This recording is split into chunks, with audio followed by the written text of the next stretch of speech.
कितना हुआ है? डिफ्लेक्शन चल रहा है अभी, वी आर डूइंग डिफ्लेक्शन। चलिए, good morning everyone. Audio video clear है? हो सकता है नेट थोड़ा वीक है तो लैग आए। मैं वो नेट कोई वाईफाई नहीं चल रहा था, फोन से ही कनेक्ट किया है मैंने। तो बताना स्पीड कैसी है या कोई लैगिंग तो नहीं है। क्लियर है ना? चलो बढ़िया, अच्छा फोन ही बढ़िया है इससे तो।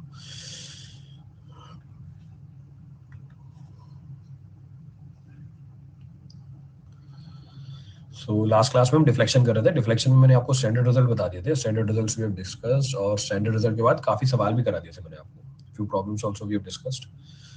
हाँ, डाउट है, doubt section is close. Doubt section close है, ऐसा कैसे पॉसिबल है? Raise a hand with a doubt, new learners, ये भी एक्टिव है। क्लास सेटिंग पे जाओ, कंट्रोल डाउट, हाँ ऑफ था डाउट, ऑन कर दिया डाउट। अब देखो डाउट ऑफ था, अब ऑन कर दिया मैंने। अब ओपन दी डाउट सेक्शन, एक्टिवेट कर दिया उसे, देखो आ जाएगा। तो स्टार्ट करते हैं, we start off the discussion. Start करने से पहले बेसिक अनाउंसमेंट्स है। Offline centre for GATE and ESE live now. कल एक क्लास भी हुई थी, I take that class tomorrow. कल पहली क्लास थी मेरे लिए भी, बाकी सारे लोगों के लिए भी, आपके लिए भी। बहुत बड़ा सेटअप है, तो कल कुछ प्रॉब्लम्स हुई है क्लास में, तो I take that class again. अभी 12 बजे से आपकी हुई क्लास है, तो कल जो भी हुआ है ऑफलाइन क्लास में, जिन लोगों ने भी वो क्लास लगाई और क्लास नहीं हो पाई, या किसी का लॉगिन नहीं हुआ, या किसी को आवाज नहीं है, या जो भी इशू था क्लास में, to compensate that I am taking that class again. अभी आपकी क्लास के बाद वही क्लास है, जितना मैंने कल कराया था उतना अभी मैं करा दूंगा। और फिर आज से तो वो कंटिन्यू रहेगा ही रहेगा, शाम वाली class, that will remain in continuation. तो कल जो भी जो भी लोगों का नुकसान हुआ है वो अभी क्लास 12 बजे से है। मैंने मैसेज भी डाल दिया ग्रुप के ऊपर, और क्लास तो आपके प्लानर में आई गई होगी। You must have seen the class in the planner. तो और एक्सपेक्ट करना कि अभी 3-4 दिन तक ये चीजें चलेंगी, कुछ ना कुछ चीजें ऊपर नीचे होंगी। नया प्रोजेक्ट है, पहली बार कर रहे हैं सब लोग, तो पहली बार ही हो रहा है इंडिया में, पहले नहीं हुआ है ये, और इतने बड़े लेवल पे। तो पेशेंस बना के रखना, हम सब लोगों के लिए नई चीजें हैं। तो स्टार्ट करते हैं। हाँ, offline centre for GATE and ESE live classes start हो गई। कल पहली टेक्निकल क्लास थी। For existing plus and iconic learners, 50% off is available. You can also scan this code for further information. आप इस कोड को स्कैन कर सकते हो। स्कॉलरशिप टेस्ट हो ही गया है आपका। अब इसके बाद कोई स्कॉलरशिप टेस्ट नहीं है। हम सीधा सवालों की बात कर रहे थे। सवाल मेरे ख्याल से जो ध्यान है वो ये लास्ट प्रॉब्लम थी, this was the last problem. Vishal भाई, तुम्हारा डाउट अभी तक आया नहीं मेरे पास, भेज दो। यार, तो बड़ी ठंड लग रही है।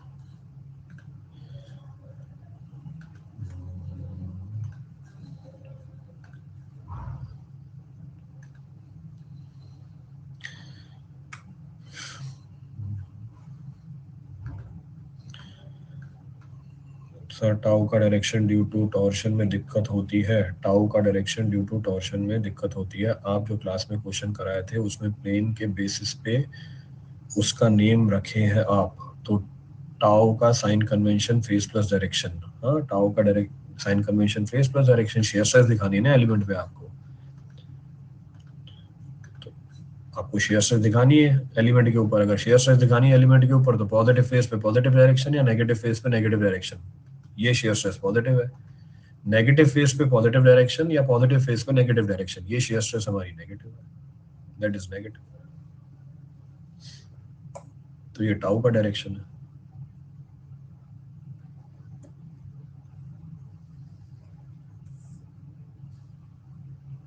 ये क्वेश्चन नहीं बन रहा। चलो भाई, ये क्वेश्चन नहीं बन रहा। तो ऐसा क्या है इस क्वेश्चन में जो नहीं बन रहा, वो भी देख लेते हैं। ये शिफ्ट क्यों नहीं हो रहा मेरे से?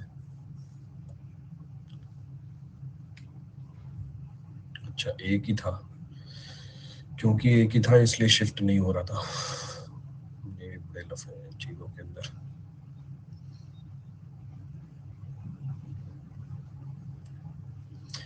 इसको जूम करना है, आप लोगों को दिख रहा है? मेरे को ही छोटा दिख रहा है, बाकी सबको भी छोटा दिख रहा है ये?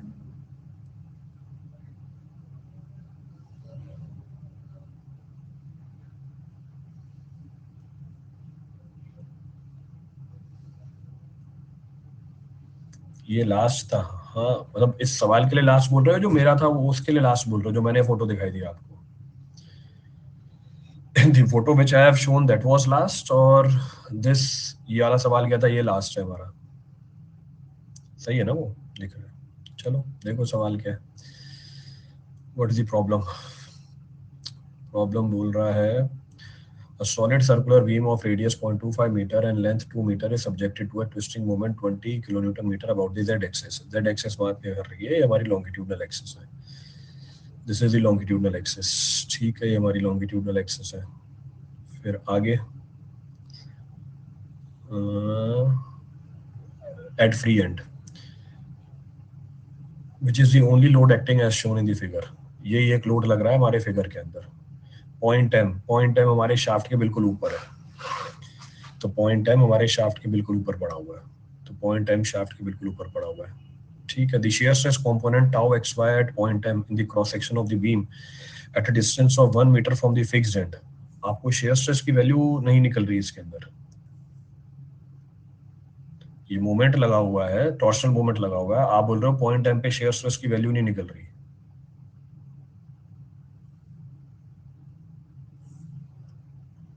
यस, मेरा 0.85 आ रहा है।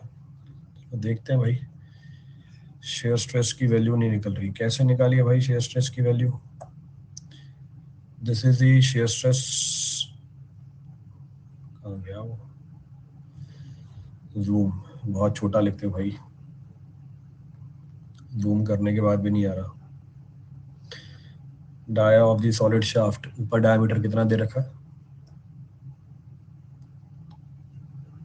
Length 2 metre, radius 0.25 metre, diameter है 0.5 मीटर। सो डायमीटर है 0.5 मीटर। ठीक है, आर की वैल्यू डी बाय 2, 0.25 मीटर और 0.5 मीटर। टॉर्शनल मोमेंट दे रखा है T 20 kilo newton metre. 20 kilo newton metre को आपने कन्वर्ट कर दिया न्यूटन एमएम के अंदर, न्यूटन एमएम के अंदर। ठीक है, तो भाई मेरे को जरा ये बताना है ये वैल्यू कैसे डाली है आपने डी की? डी की वैल्यू डाली है 250, 250 का दुगना 0.5, तो 250 का दुगना 0.5। ठीक है, वैल्यू सही पुट की हुई है। कैलकुलेशन करके देखना भाई कोई और। somebody else do the calculation। Calculator तो है नहीं मेरे पास, I don't have the calculator with me।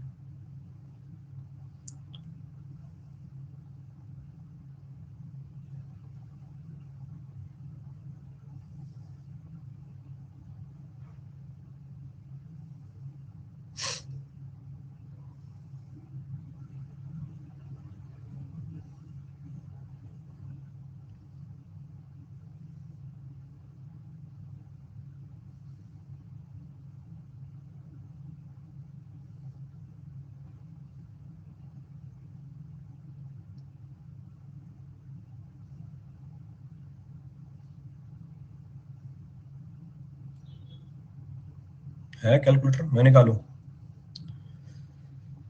I should get the calculator।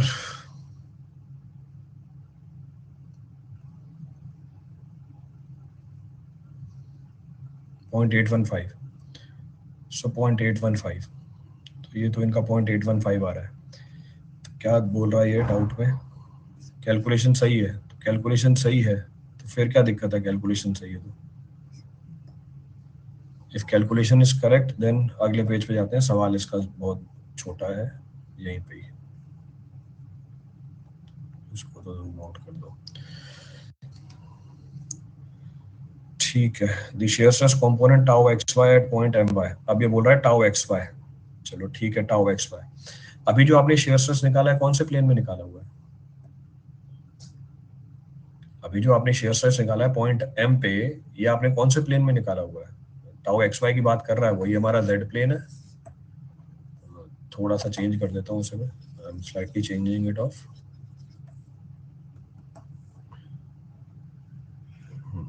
This is our Z, ये हमारा जेड है। वाई एक्सिस इसने ऊपर दिखा रखी है, ये हमारी नहीं, एक्स एक्सिस ऊपर दिखा रखी है, ये हमारी एक्स एक्सिस है। टॉर्शन कैसे दी हुई है? How the torsion is given? Positive है नेगेटिव है torsion? In the given problem torsion is positive और नेगेटिव? ये हमारा टी है राइट हैंड थंब रूल से, तो टॉर्शन इज नेगेटिव। भाई बाहर आ रही है ना सेक्शन के, अब तो टॉर्शन के डायरेक्शन में परेशान हो जाते हो, लगाओ ना राइट हैंड थंब रूल। ये इसने टी दिखा रखा है, तो बाहर आ रहा है सेक्शन के, बाहर आ रहा है सेक्शन के मतलब नेगेटिव है, सो -20 kN मीटर है, तो इट इज -20 kN मीटर। आपसे एम पॉइंट पे पूछा हुआ है, ये एम पॉइंट है, तो अभी जो आपने शेयर स्ट्रेस निकाल के दिया हुआ है, शेयर स्ट्रेस की वेरिएशन यही तो है, this is the variation of shear stress. पर ये कौन से प्लेन में चली है शेयर स्ट्रेस की variation? This is which plane? This is x y plane only. अभी जिस प्लेन की ये बात कर रहा है, कौन सा प्लेन है? ये एक्स वाई प्लेन ही तो है हमारा, तो एक्स वाई प्लेन में टॉर्शन आ गया। और पूछा क्या? At a distance of 1 metre, 1 metre की दूरी पे पूछा हुआ है, 1 मीटर की दूरी पे पूछा हुआ है, ठीक है। टॉर्शन मूवमेंट का कुछ रोल ही नहीं है, there is no other twisting moment ही है, और कोई फोर्स है ही नहीं इसके अंदर, there is no other force, वो तो मना ही कर दिया, there is no other force. ठीक है, क्या दिक्कत है इसके अंदर फिर? कैलकुलेशन भी सही करी है आपने, कैलकुलेशन इज ऑल्सो करेक्ट।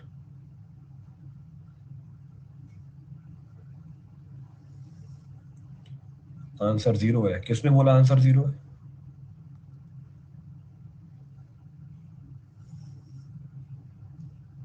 अब ये कहां से आई बात कि आंसर जीरो है? हाँ, पी वाई क्यू सॉल्यूशन है, तो ये किसने बोला आंसर जीरो है?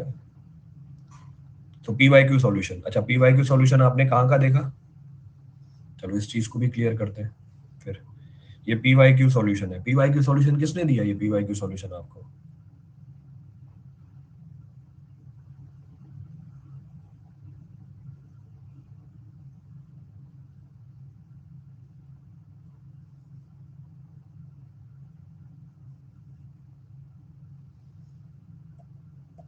हाँ, तो ये फिर मेरे से क्यों पूछ रहे हो? तो ये सवाल फिर मेरे से क्यों पूछ रहे हो?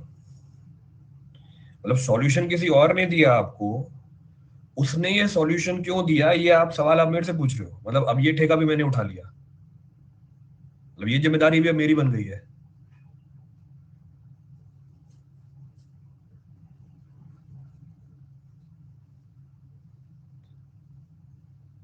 किसने दिया ये आते हैं, ये एक जना नहीं है, बहुत सारे आते हैं ग्रुप के ऊपर कि सॉल्यूशन में ये दे रखा है, तो यही आंसर है ना भाई, और क्या करूं? तो आंसर भी तो यही है, और क्या है आंसर?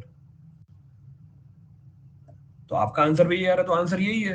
तो दिक्कत तो यही आके फंसती है ना, ग्रुप पे भी डालते हैं सर आंसर तो ये दिया हुआ है, फिर पूछो कहाँ दिया हुआ है आंसर, सर बुक में आंसर दिया हुआ है, ये बुक है क्या? भाई कोई बुक होती है क्या? कौन से ऑथर की बुक है?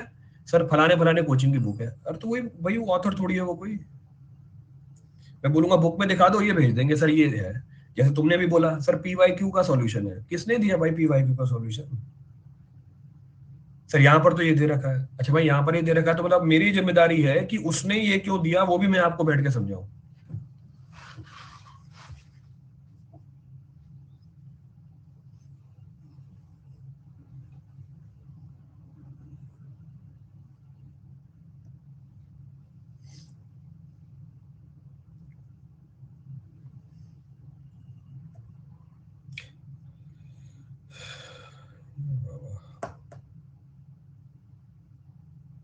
क्या करें?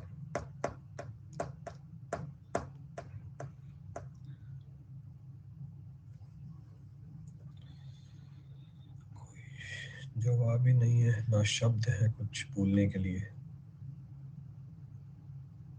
कहाँ तक कर लिया था लास्ट प्रॉब्लम?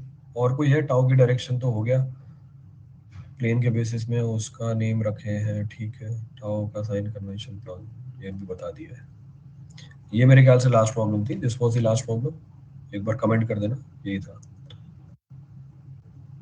ये लास्ट प्रॉब्लम थी, तो अगला सवाल करते हैं। लास्ट प्रॉब्लम में कंसेप्ट क्या लगा था हमारा? कैंटिलीवर था, फ्री एंड था, बीच में हिंज दे रखी थी। बीच में हिंज दे रखी थी, तो हमने क्या किया? हमने हिंज पे लोड को ट्रांसफर कर दिया था, और हिंज क्या थी हमारी? हिंज थी हमारी पॉइंट ऑफ डिसकंटिन्यूटी। जहां पर डिसकंटिन्यूटी आ रही थी वहां पे मैंने लोड और मोमेंट को ट्रांसफर कर दिया था। तो पिछले वाले सवाल से बस ये सीखे थे, क्लास खत्म हो गई थी, फिर उसका कंटिन्यूएशन है, that is the continuation of that only. तो उसी के कंटिन्यूएशन में आगे बढ़ते हैं, देखो क्या पूछा हुआ है।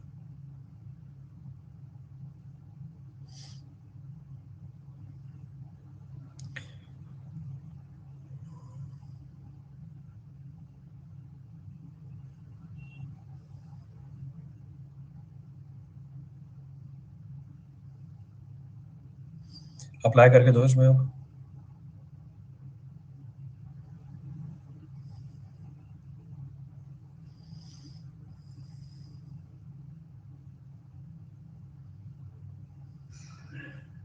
लोड को शिफ्ट कर दिया था, बिल्कुल वही करो, लोड को शिफ्ट कर दो। लास्ट प्रॉब्लम में डिफ्लेक्शन ए पर क्या होगा? लास्ट प्रॉब्लम मतलब ये वाली प्रॉब्लम है। लास्ट प्रॉब्लम बोल दो या ये वाली प्रॉब्लम बोल दो, एक ही बात है, यही तो थी। तो डिफ्लेक्शन एट ए पे निकाल सकते हो डिफ्लेक्शन एट ए। ये हमारा फ्री बॉडी डायग्राम था, इसका एफबीडी थी। दिस वाज, क्रॉस वेरीफाई कर देना एक बार। This was the free body diagram which was being shown. तो फिर से क्या बन गया ये? Again it is formed what? ये पी ए लिखा है मैंने इसको, और हमारा पी है, दिस इज पी। देखो इस वाले एंड पे क्या क्या अवेलेबल है आपके पास। At one end what is available, उसके करस्पॉन्डिंग सपोर्ट लगाओ। फ्री एंड पे आपने क्या लगा रखी है? लोड लगा रखी है। स्टैंडर्ड केस बन गया, डिफ्लेक्शन निकाल। Standard case, calculate the deflection.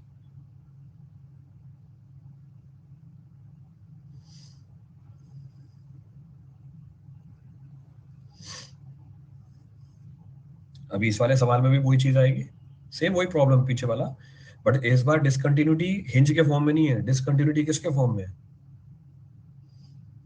इस बार डिसकंटिन्यूटी किसके फॉर्म में है? डिसकंटिन्यूटी स्ट्रेंथ के फॉर्म में है। 2i। इसका मतलब क्या चीज सेम नहीं है? मोमेंट ऑफ इनर्शिया सेम नहीं है। अगर मोमेंट ऑफ इनर्शिया सेम नहीं है तो कौन सी स्ट्रेंथ सेम नहीं है? अगर मोमेंट ऑफ इनर्शिया सेम नहीं है तो कौन सी स्ट्रेंथ सेम नहीं आई? बेंडिंग मोमेंट लगा, फ्लेक्सर स्ट्रेंथ सेम नहीं आई। क्या होती है फ्लेक्सर स्ट्रेंथ? ई आई। ई तो कांस्टेंट ही है, दे नहीं रखा मैंने, कांस्टेंट मान लिया, यानी इसकी फ्लेक्सुअल स्ट्रेंथ सेम नहीं है। तो जहां पर पॉइंट ऑफ डिसकंटिन्यूटी है वहां पे उसको वापस पकड़ लेंगे। वापस पकड़ लेंगे कैसे? इसका फ्री बॉडी डायग्राम ये पे बनाता हूँ। This is the load, balance किया, sigma F I zero, P span ध्यान रखना एल आई है, I L by two, this is P, so this is P A. P A, जगह नहीं है, जगह नहीं है, ऊपर शिफ्ट किया, थोड़ी सी जगह बनाई। अरे यार, और नीचे लेके आओ। Sigma F I zero point B पे, सिग्मा एम जीरो। ये मोमेंट कौन सी डायरेक्शन में? एंटी क्लॉकवाइज डायरेक्शन में। ये मोमेंट किस में आ जाएगा? क्लॉकवाइज डायरेक्शन में। लोड ट्रांसफर किया बी पॉइंट पे, और ये तो मेरा फिक्स्ड एंड है। This is our fixed end, this is our fixed end, ये हमारा फिक्स्ड एंड आ गया। क्या पूछ रहा है बी पॉइंट पे? ये बी लो, फ्री बॉडी डायग्राम है, सेम पीछे वाला ही, exactly same thing. So if I have to calculate the value of deflection at B, deflection at B दो डिफ्लेक्शन का समेशन है, एक मोमेंट है और दूसरा फ्री एंड पे पॉइंट लोड है। So delta at B will be equal to what? Point load की वजह से पी एल क्यूब, एल की जगह क्या आ जाएगा? L by to. बहुत ज्यादा लैग है, जिसका सही करना पड़ेगा आगे वाली क्लासों के लिए। सो पी एल बाय टू का whole cube, so P L cube upon 3 E I. आई कौन सा? आई कौन सा? अब आई मत डाल देना, हमें आदत है आई को आई पुट करने की, यहाँ पे आई चेंज हो गया है, तो ये गलती का स्कोप। सो 2i है, प्लस मोमेंट की वजह से कितना होता है? M L square. एम कितना है? बैटरी इज रनिंग लो, क्यों भाई? अच्छा, अच्छा, this was the reason, net was not the reason for lag, battery was the reason. अब नहीं आएगा लैग, अब ठीक हो गया। So M L square, L कितना है? एल बाय टू का होल स्क्वायर,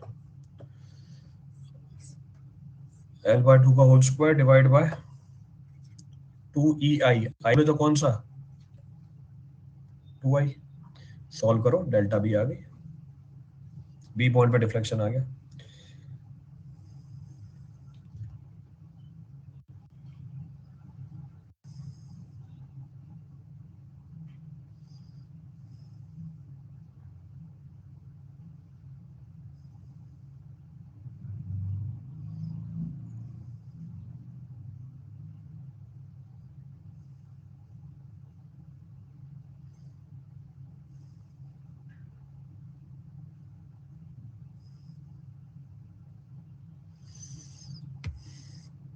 कितनी वैल्यू आ रही है, सॉल्व करो।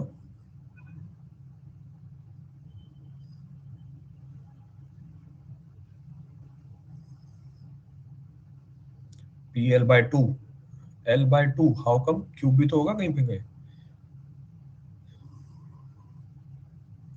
बी पे मोमेंट, बी पे मोमेंट पी ए, अच्छा पी ए लिख दिया, ए की वैल्यू एल बाय टू है, ठीक है।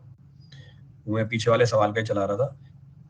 ए की वैल्यू एल बाय टू है, value of A is L by to, तो एल बाय टू पुट कर सकते हो आप, एल बाय टू, ठीक है। So P L by to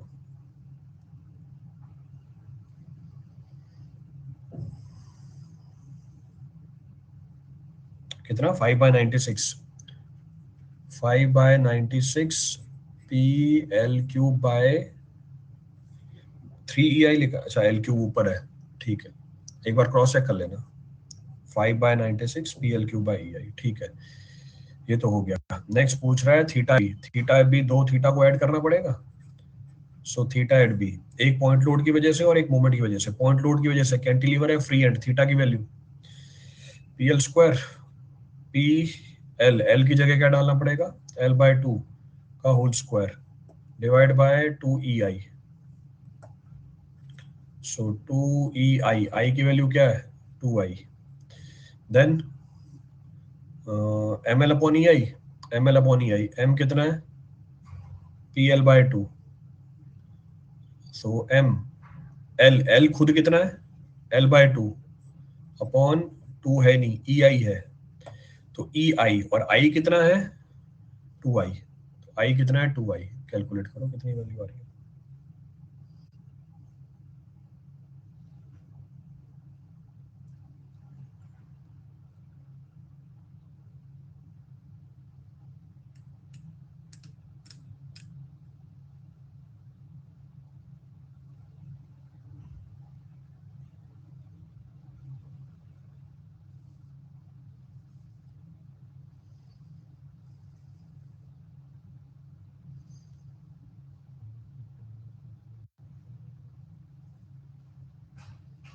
कितना आ रहा है, P L square by 6 EI। अब जैसे पीछे किसने पूछा था, मुझे ध्यान नहीं है ना, वो उसने बोला सर ए पॉइंट पे डिफ्लेक्शन बता दो, पीछे वाला सवाल आ गया। अब जब मुझे बी पॉइंट पे डिफ्लेक्शन पता चल गया है, स्लोप पता चल गई है, क्या मैं ए पॉइंट पे निकाल सकता हूँ,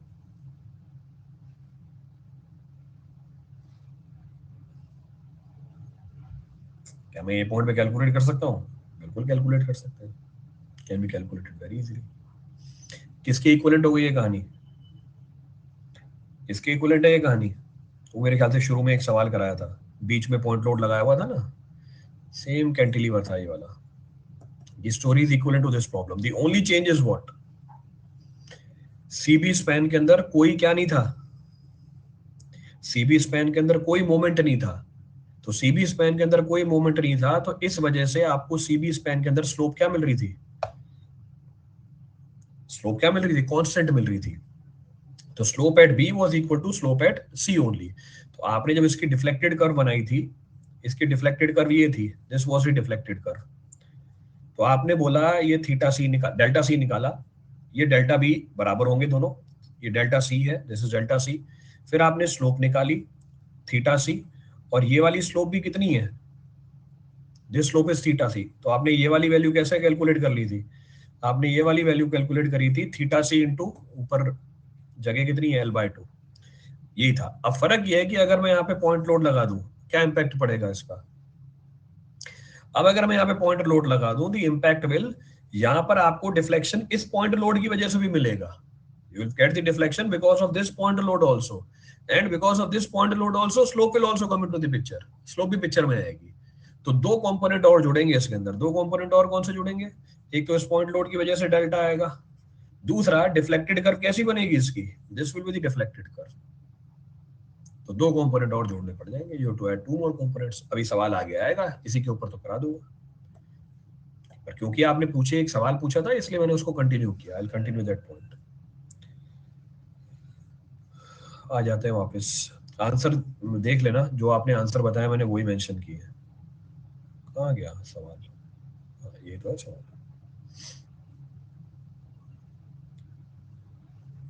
चलो सो हो गया, this we have done using the previous concept we have done.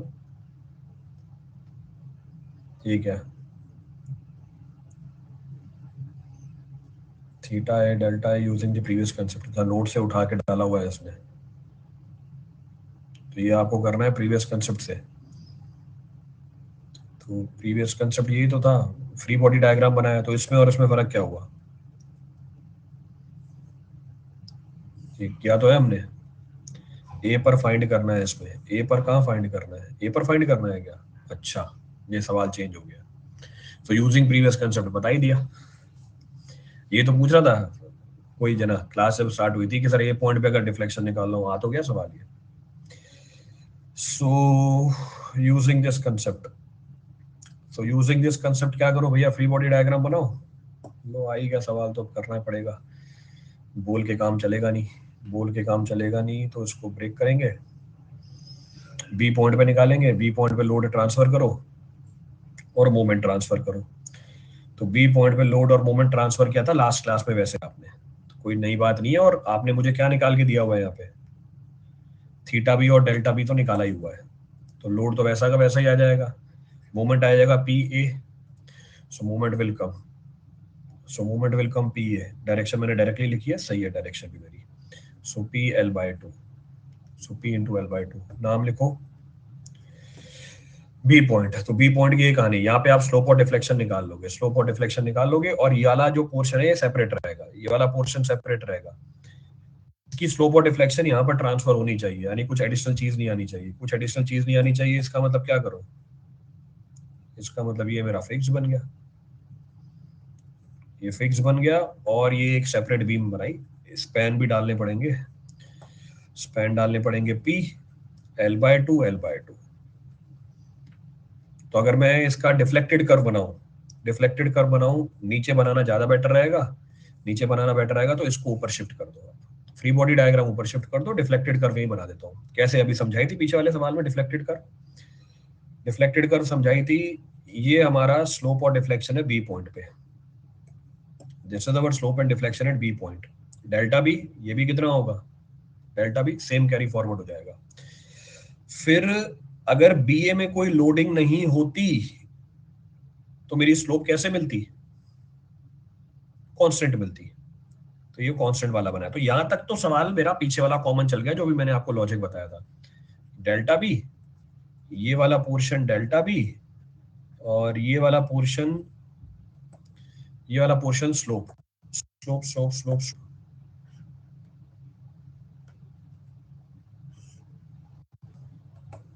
ये वाला पोर्शन स्लोप थीटा बी। तो ये भी कितनी है slope? This slope is also how much? Theta B. तो ये कितना हो जाएगा? Theta B into L by two. देखना कहीं स्पेन स्पेन गलत लिखा हो तो उसको मार्क कर देना। बाकी सब तो मैं कंसेप्चुअली बता रहा हूँ, कई बार स्पेन इधर उधर हो जाती है, ध्यान नहीं रहता। तो अब क्योंकि बीए में आपने पॉइंट लोड लगाया, इसकी वजह से भी क्या मिलेगी आपको? डिफ्लेक्शन मिलेगी। अब एक्चुअल में क्या है? कर्व्ड है ये, क्योंकि बेंडिंग मोमेंट तो है ही ना इस रीजन में। तो एक्चुअल में डिफ्लेक्टेड कर्व मेरी ये है, this is my deflected curve. Diagram में हो सकता है कर्वेचर आपको दिखे नहीं परफेक्टली, मैं कोशिश करूंगा दिखाने की, क्योंकि विजुअलाइजेशन होती है तो ज्यादा अच्छी तरह समझ में आता है। बट स्टिल कोई चीजें प्रैक्टिकली पॉसिबल नहीं हो पाती टाइम कंस्ट्रेंट की वजह से, तो मैं छोड़ देता हूँ उसे।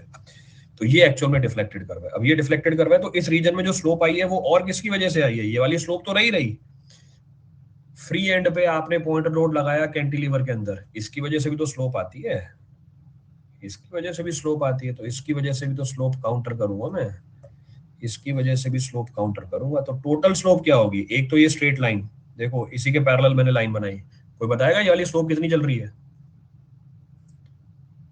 कोई बताएगा ये वाली स्लोप कितनी चल रही है? इस स्लोप को क्या मार्क करूंगा? This slope will be termed as what? Theta B. Horizontal के साथ ये लाइन थीटा बी बना रही है, तो हॉरिजॉन्टल के साथ इसके पैरेलल लाइन बनाई, ये theta B.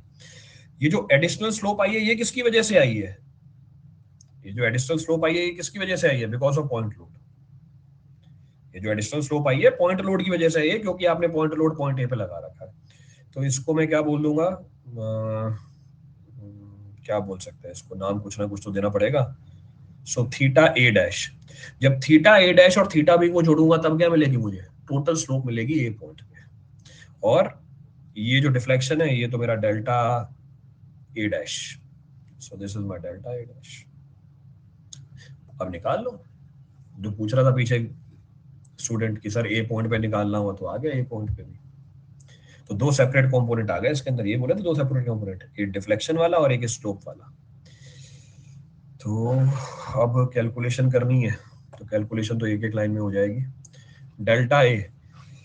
Delta A is equal to delta B plus theta B into L by two plus delta A dash. यानी ये कैसे नहीं निकाल सकते डायरेक्टली आप, जब मैंने इक्वेशन लिखी यहां से क्या बात समझ में आई, मुझे इसको सॉल्व करने के लिए क्या चाहिए होगा, थीटा भी चाहिए होगा, तो काहे जगह वेस्ट करूं, पहले क्या निकालो, पहले थीटा बी निकालो ना, और थीटा बी भी क्यों निकालो, पहले पहले थीटा ए निकालो, इसमें थीटा बी अपने आप आ जाएगा। तो थीटा ए जो स्लोप है ए पॉइंट पे, किसका समेशन है, स्लोप है ए पॉइंट पे, it is theta B plus theta A dash. इसमें अगर कोई डाउट हो तो बता दो, if you have any doubt in this you can ask. नहीं, थीटा बी की value, cantilever point load, cantilever point load कितनी होती है slope, P L square upon 2 EI, so P L square upon 2E, I Y तो change नहीं किया ना, इसमें नहीं चेंज किया, 2EI plus, so P L square upon 2EI, then then और थीटा बी में और किसका कंपोनेंट है, मोमेंट का, मोमेंट का कंपोनेंट कितना होगा, M L upon EI, M L, M कितना है, P L by two, P L by two, so M L, और स्पैन कितनी है, upon EI, so M L upon EI, so M L upon EI, ये तो मेरे क्या बन गए, थीटा बी बन गए, this is my theta B plus theta A dash. अब थीटा ए डैश सेपरेटली जोड़ना है, कितना है, फिर से पॉइंट लोड, पॉइंट लोड की वजह से कितना हुआ, P L square upon, point load की वजह से P L square upon EI, और एल की जगह कितना है, L by two, so P L square upon EI। आप मुझे दोनों चीजें अलग अलग बताओगे, सो EI, ठीक है, देखना भैया कोई चीज छूटी नहीं हो, nothing is being left out.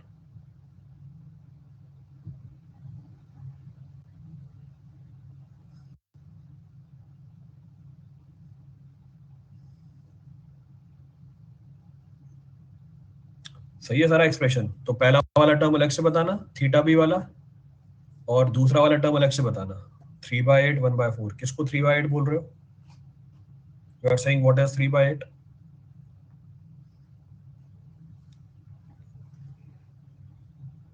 3/8 ये पहले वाला अंदर वाला ब्रैकेट वाला सरिता, थीटा बी की वैल्यू, ठीक है, थीटा बी की value 3/8 P L square upon EI, P L square upon EI, point load की वजह से देखो 2 मिसिंग है ना यहाँ पे, कोई बोलता भी नहीं है भाई, खुद भी कैलकुलेट किया करो, मेरे से कुछ फैक्टर छूट जाएंगे, क्योंकि पढ़ाना भी है मेरे को, सोचना भी है, ये ऐसा तो है नहीं कि मेरे को याद है मैं डायरेक्टली कर लूंगा, मैं भी आपके सामने कैलकुलेट कर रहा हूँ, I am calculating in front of you. तो कैंटिलीवर है, पॉइंट लोड है, स्पैन की वैल्यू कितनी है, एल बाय टू है, डाल दिया तो होता तो P L square by 2EI है ना, जैसे यहाँ पे किया P L square by 2EI, तो 2 मिसिंग था, फिर से सारा सवाल बिगड़ जाता। दूसरा टर्म कितना है हमारा, P L square by 4/8 EI, जोड़ो दोनों को, 8 एलसीएम, 4 बना ऊपर, तो ये कितना बन गया, 4 और 8 आधा, P L square by 2EI, cross verify कर देना कैलकुलेशन को बस एक बार।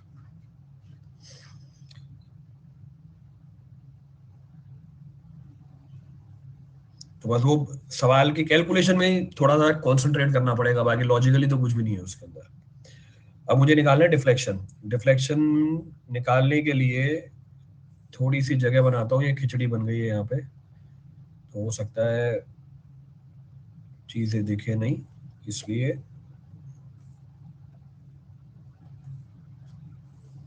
इसको लेके आया पीछे पी। चलो अब बताओ डेल्टा बी कितना है, delta B, delta B P L cube by 3EI, point load की वजह से, पी एल, एल की जगह क्या आएगा, एल की जगह आएगा L by to, So PL cube by 3EI. So PL cube by 3EI. So PL cube by 3EI.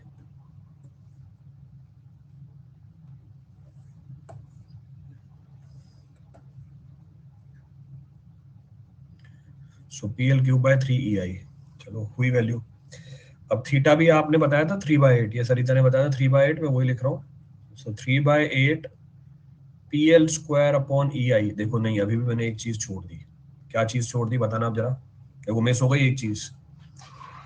मैंने जो डेल्टा बी लिखा है उसमें सिर्फ किसका कॉन्ट्रीब्यूशन लिखा। अभी जो मैंने डेल्टा बी लिखा है इसमें सिर्फ किसका कॉन्ट्रीब्यूशन लिखा है। अभी जो डेल्टा बी लिखा है इसमें सिर्फ किसका कॉन्ट्रीब्यूशन लिखा गया। इसमें सिर्फ मेरे पॉइंट लोड का कॉन्ट्रीब्यूशन लिखा गया, मोमेंट भी तो है। बी पॉइंट पे जो डेल्टा है उसमें हमारे मोमेंट का भी तो कंट्रीब्यूशन है। तो मोमेंट के कंट्रीब्यूशन को भी तो जोड़ो। मोमेंट का कंट्रीब्यूशन कितना है, ml स्क्वायर बाय 2EI। तो ml square by 2EI, m कितना है मेरा, m है pl बाय 2।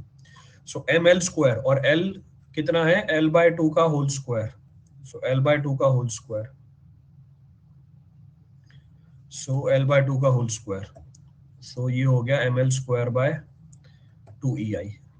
तो ml square by 2EI plus खत्म। ये तो हुआ पैरा डेल्टा भी। थीटा भी मैंने यहां से उठा के डाल दिया इंटू एल बाय 2। चलो अब आ गया लास्ट में delta A dash. Delta A dash कितना है, cantilever. So P L cube by 3EI। So P L cube by 3EI, L कितना है, एल बाय 2 का whole cube upon 3EI। Upon 3EI जोड़ के भैया निकाल दो सॉल्यूशन। इतनी मेहनत नहीं करना चाहता था पीछे, इसलिए तो डायरेक्टली बताया था बोल के। सवाल ही डाल दिया। ये तुमने ही पूछा होगा पिछले साल भी, है या तुम्हारे जैसा ही होगा कोई पीछे कि सर ए पॉइंट पे बता दो डेल्टा और theta.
What is the value coming out,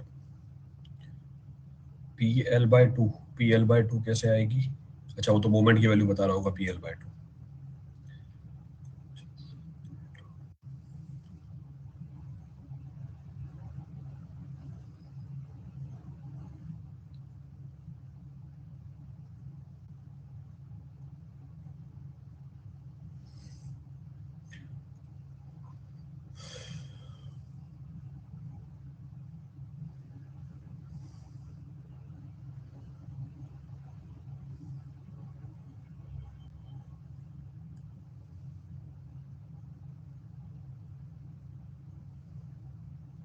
7/48।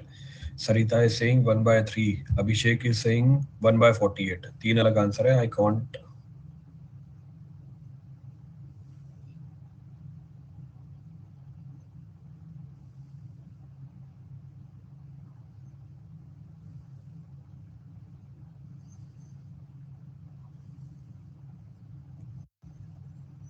One by three लिखूं,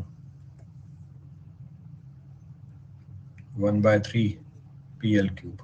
अब ये आंसर आप क्रॉस चेक कर लेना, मैंने ये सारे टर्म सही लिखे हुए, rest you have to check. वो आपको ही चेक करना है।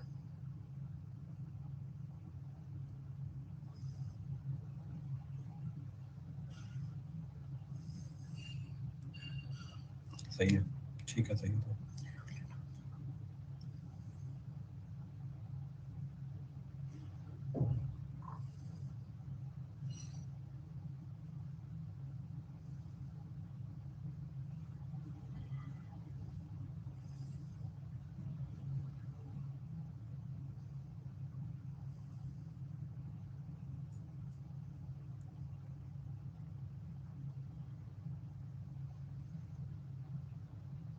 सही है, हो गया ये। लो भाई, आ गया ये भी।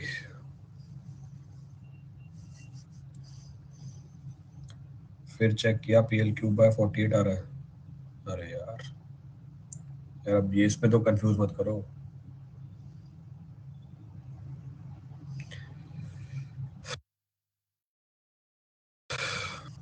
8, पहले वाला टर्म है 1/24, दूसरे वाला टर्म है 4, 2, 8, 16, 1/16, तीसरा वाला टर्म है 3/16, आखिरी वाला टर्म है 8/24। लो भैया ये है। अब मैंने कैलकुलेट नहीं किया, 10 मिनट दिया आपको कैलकुलेट करने के लिए, मैं ऐसे कैलकुलेट करता। एलसीएम लिया, कितना एलसीएम आ रहा है? 48 है LCM. So LCM is 48। So LCM is 48। तो ये 2 करो, ये 3 करो, ये 9 करो, और ये 2 ऐड कर दो। चलो ऐड कर लो, कितनी वैल्यू आ रही है ये, what ever is the value coming out. सो 9 + 3 12, 16, तो 16/48, तो 1/3 कहाँ से आ रहा है भाई तुम्हारा? फिर से चेक किया, 1/48। अब प्लस माइनस एलसीएम लेना भी बताऊं मैं यहाँ पे? आ तो गया 16/48।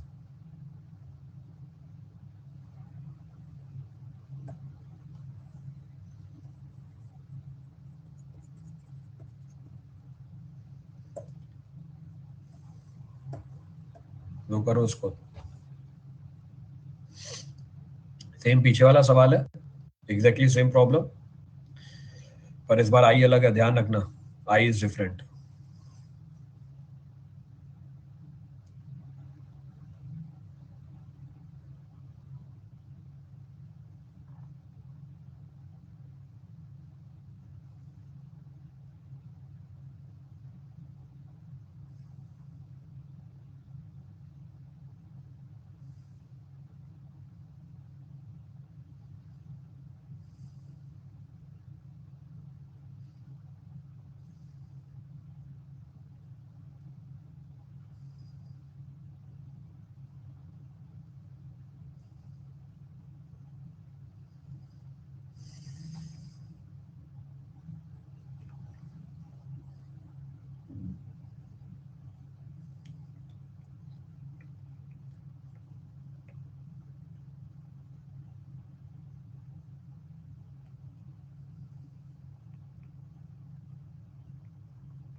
आ रहा है किसी का?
आया किसी का रिजल्ट? फटाफट करो, 5-6 मिनट ही है।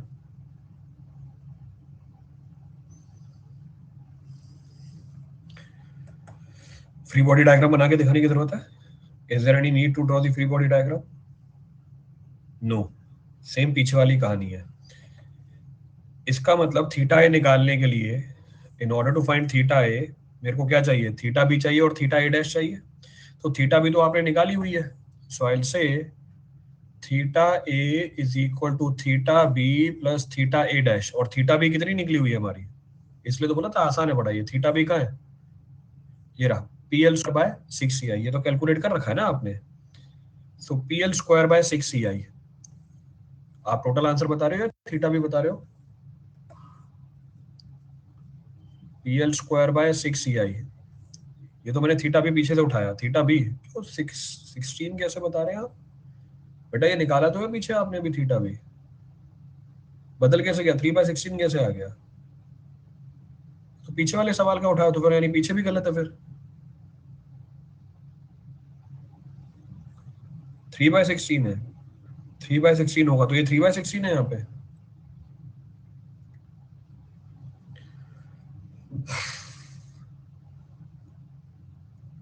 टू आई आई, अच्छा यहाँ पे नहीं है क्या 2II? यहाँ पर भी तो वही है भाई, 2II। यार क्यों इतना परेशान करते हो? सेम यही सवाल तो है।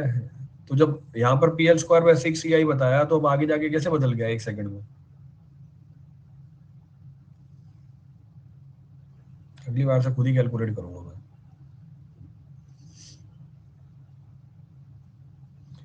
ये पी एल स्क्वायर बाय 6 है या 3/16 है? 4, 2 8, 2 16, 1/16। 2 2 4 8 प्लस 1/8, एलसीएम में 16, 3/16। तो ये जिसने भी बताया था पकड़ना उसको जाके, जिसने भी ये आंसर बताया था पीछे। सर मेरा भी उस टाइम यही आ रहा था। तो जिसने भी ये आंसर बताया था, देखना किसका कमेंट पढ़ के मैंने लिखा था ये। ऊपर वाला सही है, 5/96।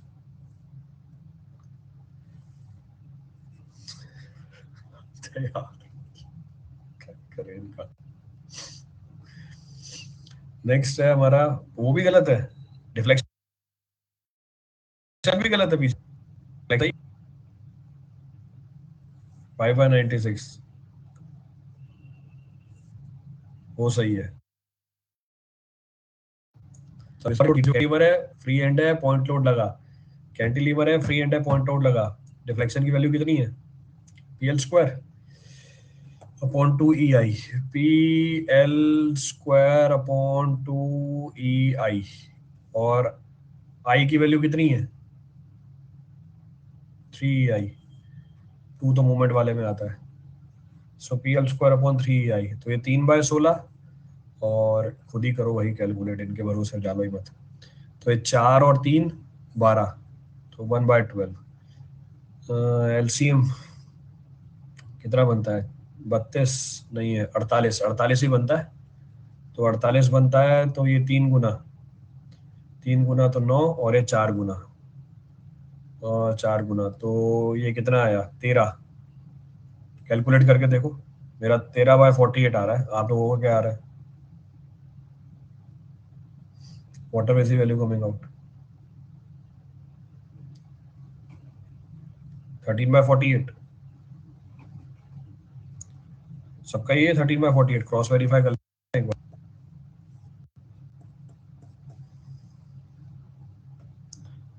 13/48। तो ये डाल रहा हूँ मैं, 13/48।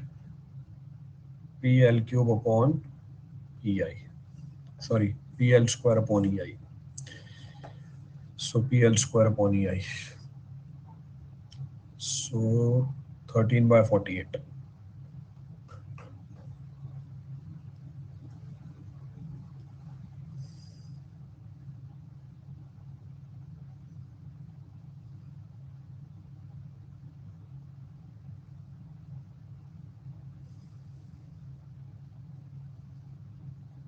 यहाँ पर तो हिंज लगी हुई थी ना हमारी। This was the hinge being placed here. तो हमारी फ्री बॉडी डायग्राम ये आई थी, P L square upon 2 EI expression में। PL square upon 2EI expression में स्लोप है ना, तो PL square upon 2EI expression में, सो फिर तो चेंज हो जाएगा। 3/16 1/8 एलसीएम हुआ 16 हुआ तो फिर तो 5/16 है, 5/16, सो 5/16। ठीक है, पीछे वाला एप्लीकेबल है। अब डेल्टा ए की बात करूं तो delta A is equal to what, delta B plus theta B into L/2 plus delta A dash. Delta B की वैल्यू कितनी है, पीछे से निकाली थी डेल्टा बी। डेल्टा बी कितना था हमारा, delta B 5/96 PL³/EI, 5/96 5/96 PL³/EI plus theta B कितना है, ये थीटा बी है 3/16 PL²/EI। ठीक है, L/2 अलग से जोड़ा है इसके अंदर। डेल्टा एच कितना होगा, delta A dash cantilever point load at free and, PL³, L की वैल्यू कितनी है अपॉन 3EI। चलो कैलकुलेट करके बताओ, अलग से लिख दो, नहीं तो कुछ लोगों से कैलकुलेट नहीं हो सकता। तो 3/32, 3/22 प्लस ये लास्ट में कितना है 8 और 3 24, 1/24। ये एलसीएम लेना है आपको। तो कितना बन रहा है इसका एलसीएम, 96 ही बन रहा है। तो 96 ही बन रहा है, 5 + 9 और ये कितना है 4, 4। तो 9 और 9 18, 18/96 कितना होता है 18/96, 3/16, तो 3/16। सो 3/16 ऑफ व्हाट, 3/16 ऑफ PL³/EI। तो 3/16 ऑफ PL³/EI।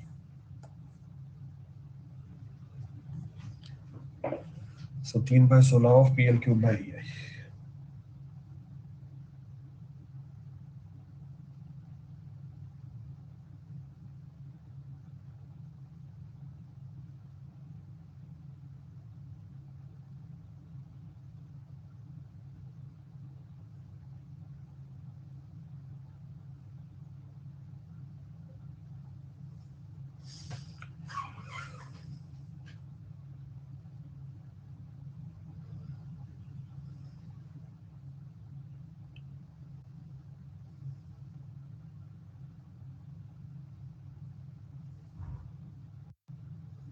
क्लियर है, और क्या भेजा हुआ है, एक बार पीछे भी एक कमेंट था ना।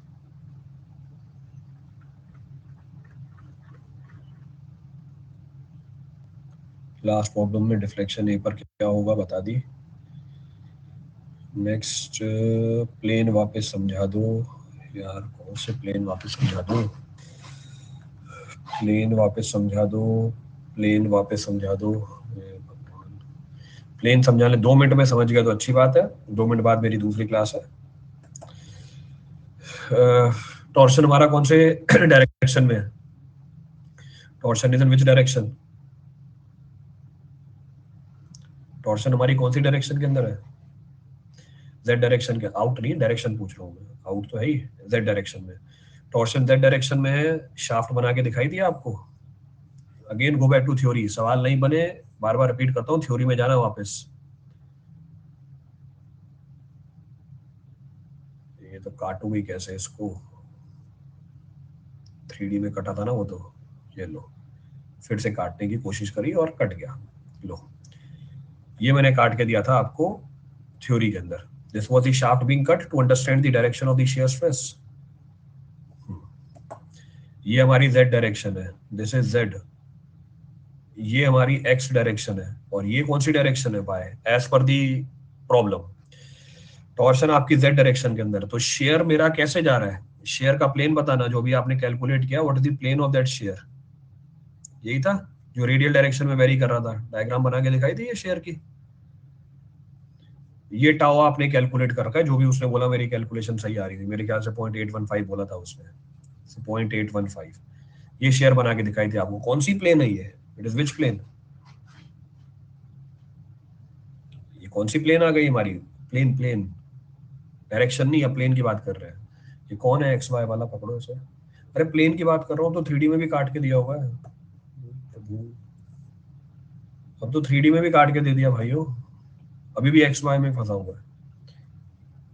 लो, ऊपर वाला हो सकता है कि मैंने फ्री हैंड से बनाया है, ये मैंने अब टाइम और लगा दिया।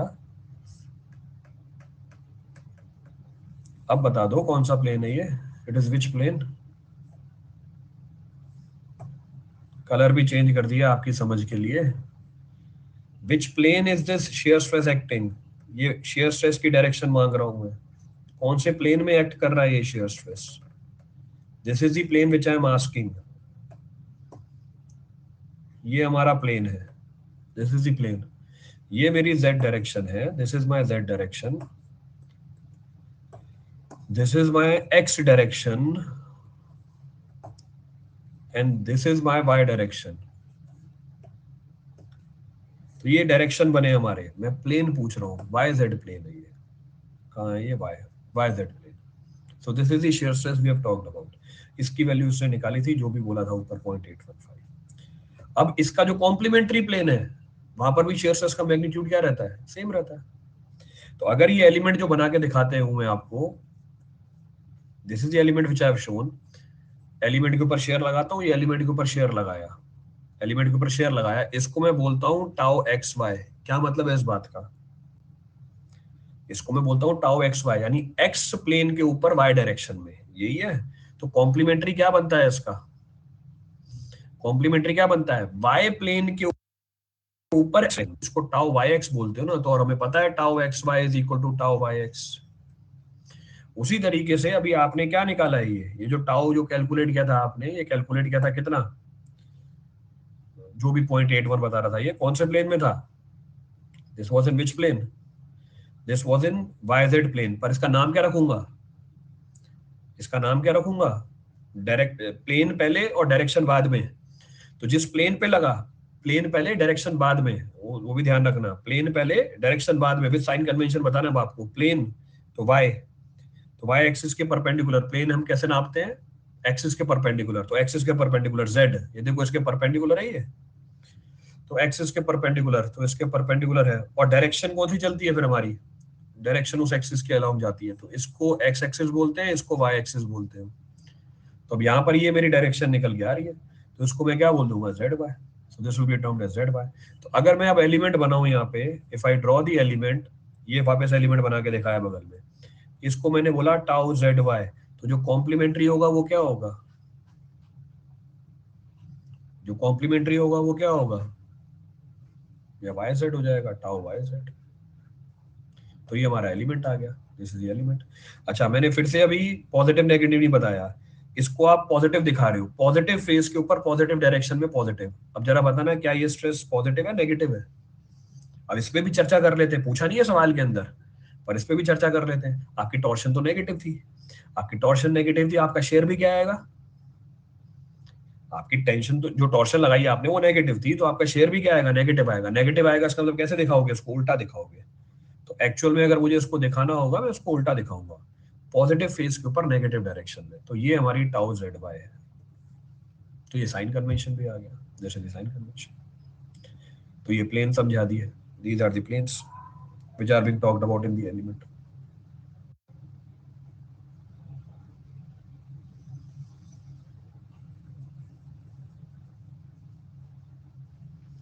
गेट ऑफिशियल आंसर की में 0 गिवन है सर।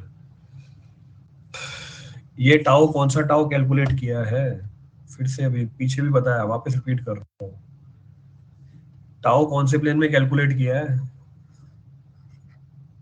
मतलब अभी भी देखो क्या बोल रहा है ये, गेट ऑफिशियल आंसर की में 0 गिवन है। सवाल में जो कंसेप्ट है उसमें कोई लेना देना नहीं है इसका। अभी ये टाउ जो निकाला कौन से प्लेन में निकाला है? जो 0.815 बता रहा था वो। गेट ऑफिशियल आंसर की वाला जो भी है मयंक, ये आपने टाउ निकाला है कौन से प्लेन में निकाला है? जेड वाई में निकाला है ना। सवाल पढ़ो, किस में पूछ रहा है वो आपसे? सवाल तो पढ़ लो एक बार, वो किस में पूछ रहा है आपसे?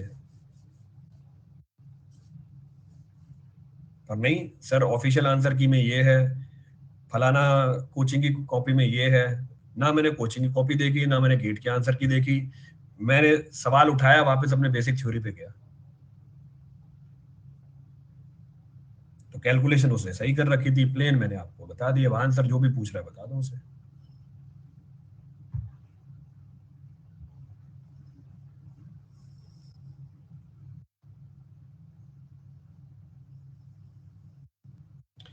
क्लियर है साइन कन्वेंशन एंड डायरेक्शन? चलो दूसरी क्लास है मेरी, will go the next class.